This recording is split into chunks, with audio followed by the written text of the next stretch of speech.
Здравствуйте. Продолжая тему посланий моих вам. Сейчас из Шри-Ланки, с такого жаркого утра. 8 утра, но уже так жарко взошло солнце. Такая богатая природа вокруг, много жизни. И сейчас я хочу рассказать с вами, пойти в самую больную тему моей жизни, моего проживания, моего опыта души. И, возможно, чем я могу вам помочь, как я проживала уход, смерть самого близкого человека, моей матери. Как прожить это? Я сейчас не говорю о моментах, когда от старости родители умирают, грубо говоря, у вас уже своя семья, дети, у людей, у кого-то. И старенькие родители уходят. Это больно, я понимаю, но это другое. Я хочу рассказать о той истории, о своей, когда была очень сильная связь с родителем, с этим человеком. Как говорится, не было сепарации. Когда я была полностью, тотально вовлечена в жизнь того человека. Я жила ради того человека. Я была смыслом жизни того человека. Большинство ситуаций в жизни я создала ради того человека, потому что я жила еще в старых парадигмах ума, что я не осознавала себя. И тут, представляете, не становится этого человека. Вселенная рушится.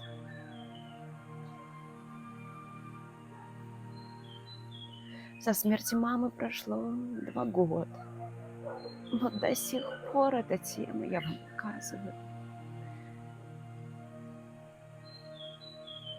Где-то болит глубоко. И только сейчас я могу спустя 2 года начать хоть что-то рассказывать об этом. И я понимаю, что это необходимо для меня, для моего исцеления. И я понимаю, что я эту боль могу перенаправить в творение. Потому что это может кому-то помочь. Я могу трансформировать эту боль в любовь, в дарение, в деление с вами.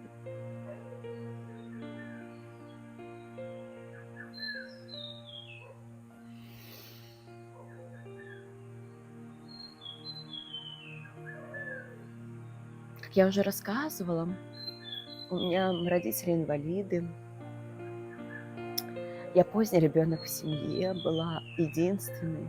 Инвалиды по опорно-двигательному аппарату, то есть им тяжело было очень передвигаться, жить. Мы жили на пенсию всегда только. И все самое лучшее всегда доставалось мне. Родители не доедали, экономили на себе, но все, я была как цветочек в горшке. Меня так срастили с такой любовью, с таким холили-лелеяли, что мама невольно создала эти слишком тепличные, комфортные условия. И переложила невольно на меня груз ответственности за нее, потому что я была ее смыслом жизни.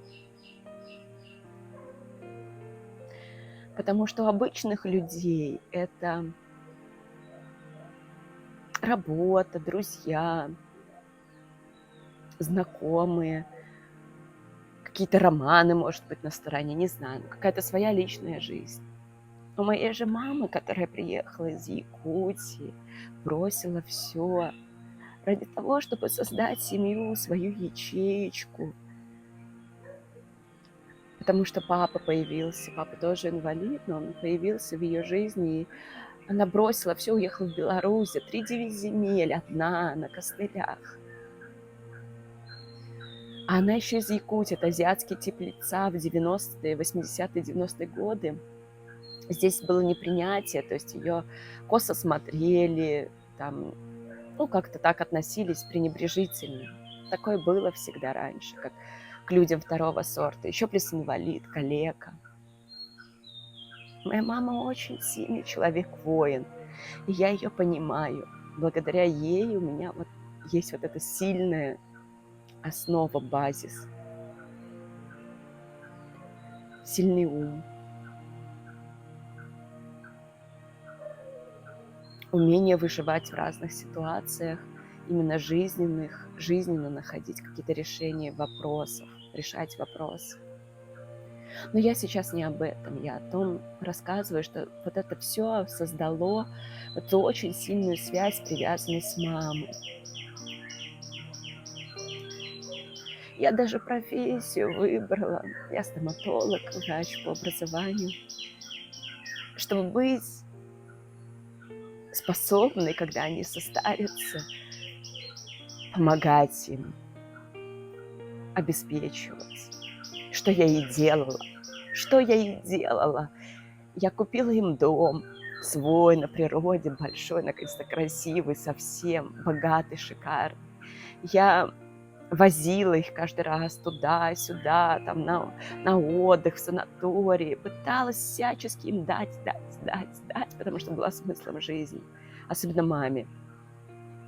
И вот сейчас услышьте меня, пожалуйста. Никогда так не делайте.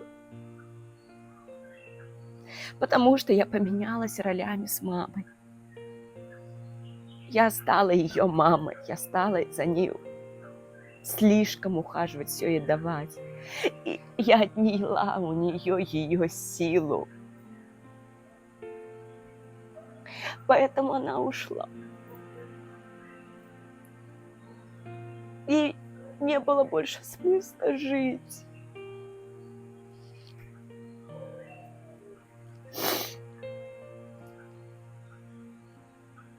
Я не виню себя, я просто говорю, как работает энергия.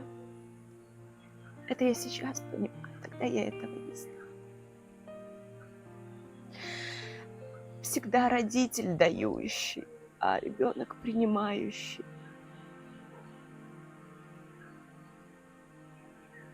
И нельзя менять эти законы Вселенной.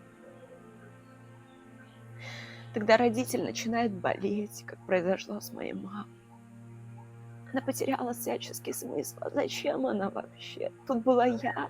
Всегда она ради меня выживала, ради меня что-то пыталась сделать, чтобы я росла, чтобы меня вырастить, взрастить.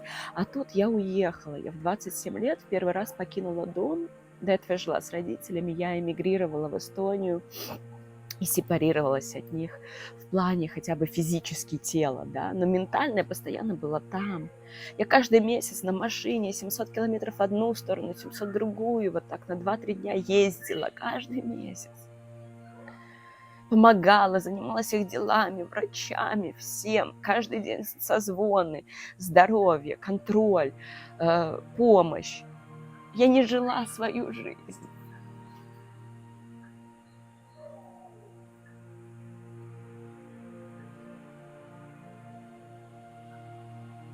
И вот мама не стала.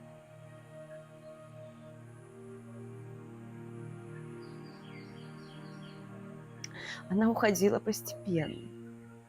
Это как Вселенная мне давала сигналы видеть. И ей тоже, что что-то идет не так в наших взаимоотношениях. Но мы не видели. Я еще не была на том уровне осознанности, когда я могла это все увидеть. Да и видно, так должно было быть.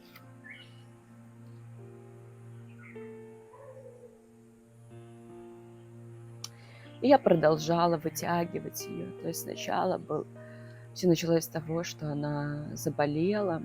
У меня случилась проблема с кишечником, непроходимость острая. И я успела приехать. Я выехала прямо из Эстонии, успела ее забрать в больницу, прооперировать. Почему именно я это делала? Потому что мама, про что я и говорю, мы поменялись ролями, и она ждала от меня вот этого уже помощи, да, то есть сама она не готова была ехать в скорую, вызывать, ехать в больницу. Ну и она воин, она до последнего терпела, то есть терпит, она не поедет, она не любит. Люди, наверное, вот кто часто болеет, инвалиды, они меня сейчас поймут, потому что эти люди не любят больницы, не любят врачей, потому что в их жизни этого было слишком много. И, к сожалению, в нашей европейской СМГовской медицине там больше, грубо говоря, калечат, чем лечат. Но это другая тема. Прооперировали, все хорошо. Потом через пару месяцев обнаружили рак. Рак яичника. Это был ковидные времена. В Беларуси закрылись все больницы, где это можно было сделать. Я была в это время с мамой, занималась этим решением этих вопросов, врачей. Так как я из медуниверситета, я подняла все свои связи, все. Ну и через знакомых, связи знакомых. И в итоге мы принимаем решение ехать в Эстонию, потому что в Эстонии ее могли прооперировать, удалить яичник, в котором был обнаружен рак. И на ранней стадии. И мы это сделали, она с нами жила. Я жила тогда с молодым человеком в Эстонии. Я благодарю. Ивар, если ты когда-нибудь увидишь это видео, я очень тебе благодарна за то время.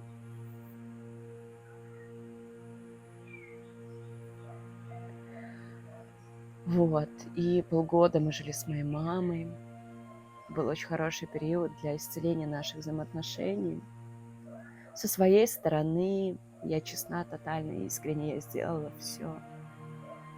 Я как могла шла в эту боль, в травму, в страдания с мамой. Были очень сложные взаимоотношения с мамой. Мама — это такой мой самый первый абьюзер в моей жизни. Я ее очень люблю, но ментально это так сейчас называют. То есть, когда гиперконтроль, гиперопека, и вот это «будь меньше, тише», потому что очень любят и боятся. Главное выжить, да, но абсолютно закрывает чувствование человека, проживание именно, быть ему таким, какой он есть. Я не могла поэтому себя дифференцировать, когда был такой авторитет. Мама очень сильный человек, и я всегда была в таком... Я не могла проявиться с мамой никогда. Она не понимала, она не принимала мою вот эту чувствительную, чувствующую часть, потому что она в себе это очень заблокировала, потому что, будучи инвалидом, это очень больно постоянно чувствовать физическую боль, духовную, душевную. И поэтому такие люди, они блокируют боль всячески, чувствуя их. И поэтому жизнь была только по уму. Вот. Ее прооперировали. Я вернула ее, мы с молодым человеком вернули ее в Беларусь. Все было хорошо полгода. Наши отношения, потому что там немножко исцелились, выровнялись. Я на полгода забыла о маме, мама полгода благополучно не болела, потому что я погрузилась в отношения с молодым человеком, я погрузилась в свой уже рост развития своей практики, потому что я уже начала жить отдельно, я уже смогла чуть расслабиться. Вот. Так длилось даже, можно сказать, месяцев 8-9. Я реже уже раз в полгода приезжала в Беларусь. Вот так должно быть. То есть родители должны все равно проживать свою жизнь. Они должны находить смыслы другие. Для моей мамы было много других смыслов, но она их не видела. Даже будучи инвалидом, был папа, да, и начинать исцелять эти взаимоотношения с отцом. Но какие животные интересные здесь. Вот. Но этого не произошло, и поэтому спустя 8-9 месяцев она ломает ногу, падает.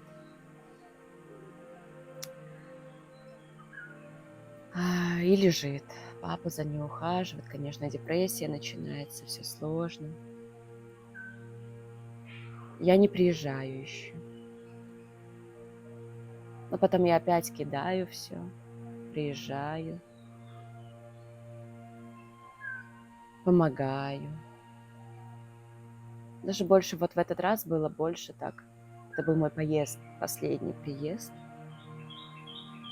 когда я ее увидела, застала ее живой.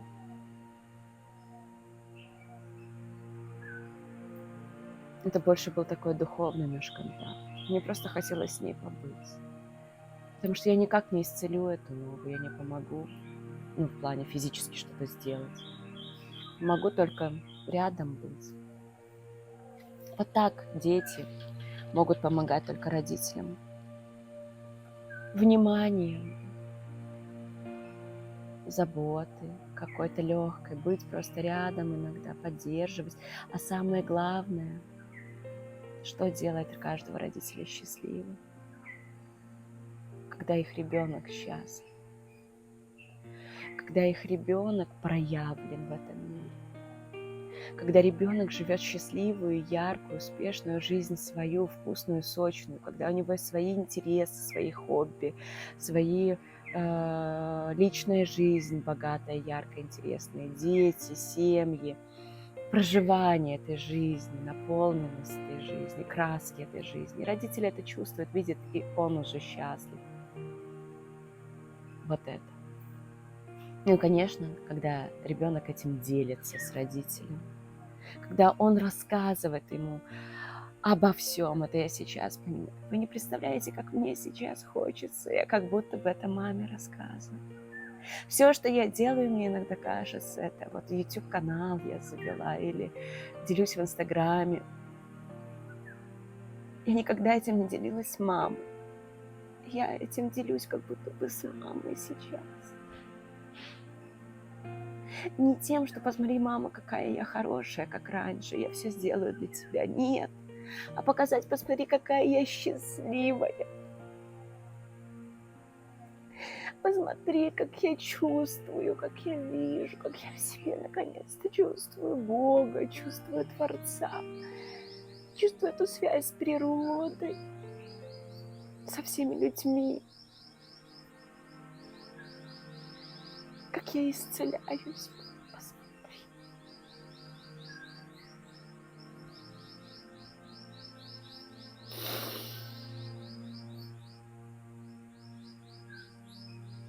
И я знаю, я верю, это и происходит. Я исцеляю свои взаимоотношения с мамой, взаимоотношения вообще в моем роду. Исцеляю эти программы. Своим исцелением мы помогаем всему роду исцеляться, предыдущему поколению.